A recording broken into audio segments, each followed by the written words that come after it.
Asi Petro na Yohana walikwea pamoja kwenda hekaluni saa ya kusali saa 9. Asi Petro na Yohana walikwea pamoja kwenda hekaluni saa ya kusali saa 9.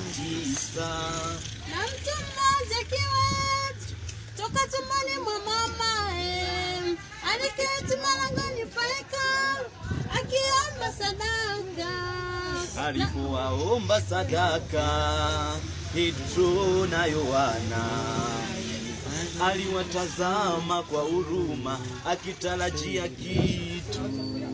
Alipowaomba sadaka, Petro na Yohana aliwatazama kwa huruma akitarajia kitu. Akisema, hatuna pesa wala dhahabu, hatuna ila tuna heba, tunaye jina lipitalo majina.